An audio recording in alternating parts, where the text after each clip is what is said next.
Everyone turned. "What do you mean?" Chief Daniels asked. The employee hesitated before finally saying, "He's not the only one who does this." A new silence filled the room, one heavier than before. Chief Daniels exchanged a glance with Reynolds. The problem was bigger than one person. This wasn't just about tonight. It was about something deeper. And just like that, a new battle had begun.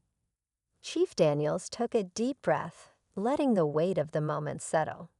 She looked around the store, at the employees, the customers still watching, the officers now standing quietly. This wasn't just about her. It never had been. She turned to Reynolds. "We need to talk to them," she said, nodding toward the employees.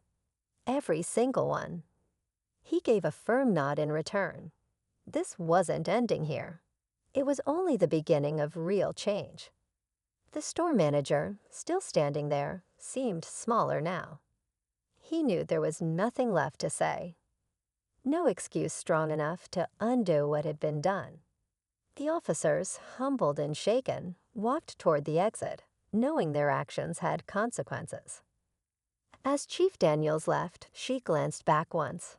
The store felt different now, like a place where truth had finally been spoken. And as she stepped outside, she knew one thing for sure. This city still had work to do, and she wasn't done yet. Then from the back, a young employee stepped forward. His uniform was slightly wrinkled, his name tag barely hanging on. He swallowed hard before speaking. "I heard him," he said, nodding toward the manager. Before he called the cops, he said, "Watch her. She looks like trouble." A hushed gasp ran through the crowd. The manager's face darkened. "That's not true," he blurted out, too quickly. But the damage was done. Chief Daniels tilted her head, studying him. "So you judged me before I even spoke. Before I even had a chance." Her words were measured, but the weight behind them was undeniable. The young employee stepped forward again. "That's not all," he added hesitantly.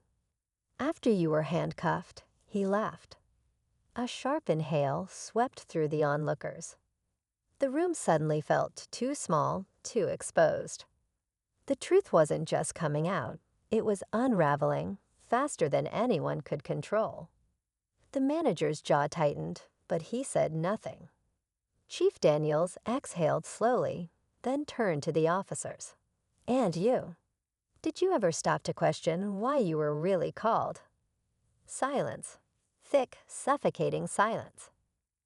Then just when it seemed like the tension couldn't climb any higher, the store doors swung open. A new presence entered the room. Someone powerful. Someone who could change everything. And just like that, the night wasn't over. It was only beginning. The store doors swung open with force, and in walked a tall, commanding figure in a crisp suit. His sharp gaze swept the room, instantly demanding attention. The officers stiffened, recognizing him immediately. Deputy Commissioner Reynolds.